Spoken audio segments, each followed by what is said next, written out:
Archaeology is the study of the human history through the excavation of sites and the analysis of artifacts and other physical remains. Underwater archaeology is the specialized focus of archaeology under the water. And with nearly 3/4 of Earth being covered with water, there are lots of archaeological sites that remain to be discovered. As a certified scuba diver for over 25 years, I've had the opportunity to explore shipwrecks and ancient ruins, as well as research wrecks in the local waters surrounding New Hampshire. But I want to tell you about a different underwater archaeological study that I conducted over the summer of 2020. My name is Mr. Enright, and I'm here to tell you about the discovery, documentation, and restoration of an historical site in Hampton, New Hampshire. Hampton is primarily known for the touristy section of the main boulevard, but Hampton was founded in 1639 as a fishing colony.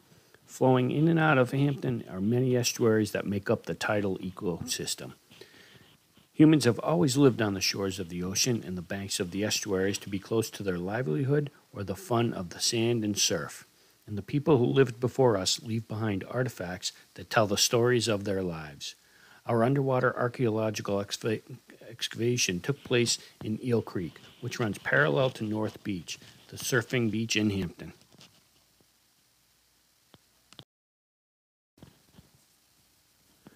An underwater archaeological discovery might begin with an old coin on the beach, old timbers washed ashore, or an artifact sticking out of the sand. For my sons and I, it started with an old bottle lying in the mud. Finding an old artifact brings lots of questions to mind. Where did it come from? How did it get here? And what was it used for? These questions were in my mind when I found that first bottle, and the answers would come with research and exploration. As it turns out, the bottle was from the 1930s and was used to hold medicine. An old bottle like this warranted further investigation, so we began exploring underwater with our wetsuits, masks, and fins.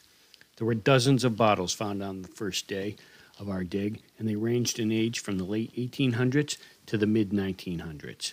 At the end of that first day, we brought the bottles home, cleaned and scrubbed them with a bleach solution and copper scrubbing pads and bottle brushes, then began researching them. We maintained a log of where we found the bottles and used our knowledge of water flow to identify areas where the sides of the estuary would keep bottles from flowing further downstream, and we used those areas as places to look for further artifacts.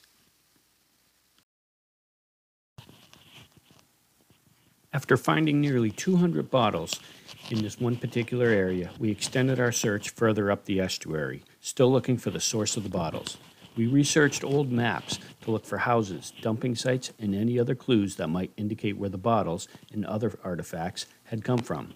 In the process, we learned about Hampton life of 100 to 150 years ago. Among the bottles, we found nearly 100 milk bottles, over 100 soda bottles, mostly Coca-Cola, but we found other clues as to what life was like. Wooden boards driven into the estuary bottom were the last remains of what was once a bustling commercial eel industry, which is where the name Eel Creek was derived. The locations of those boards also showed the boundaries of the original estuary before erosion.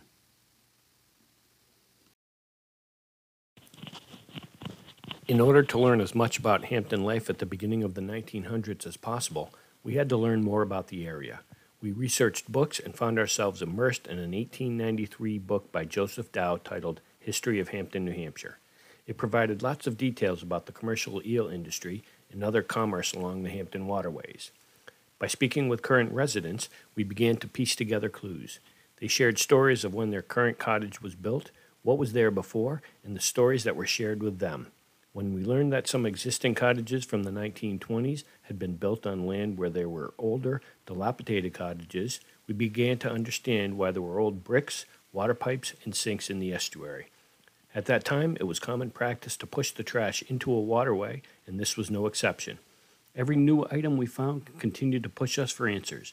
We began finding large bones, and in our research learned that they were cow bones.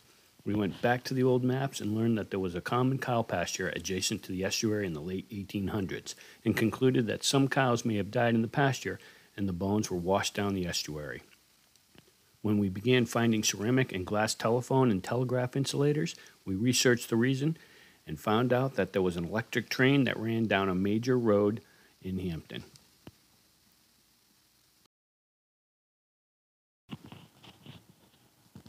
We also discovered toys that were likely broken and discarded.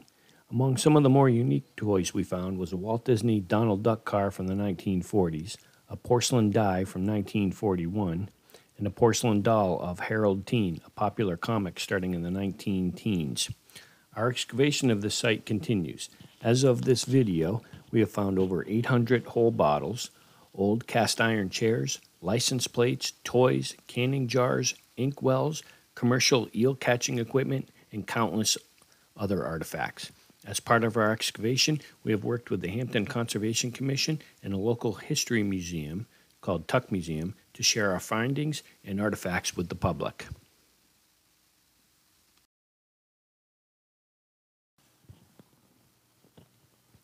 A lot of people ask us what's next. There are an unknown number of similar underwater archaeological sites in New Hampshire alone. There are lots of rivers, estuaries, ponds, lakes, and hundreds or even thousands of shipwrecks lying on the ocean floor waiting to be discovered. We have been working with a small group of divers interested in the search for several wooden ships that sank in the late 1800s off the coast between New Hampshire and Massachusetts. While the process of collecting artifacts from federal waters is different, the research and identification of artifacts is the same. People regularly find old coins and timbers on the New Hampshire coast or on the Isles of Shoals, remnants of old pirating days or ships lost at sea.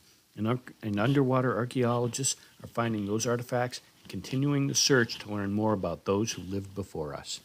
I hope you enjoyed this video of our underwater archaeological excavation.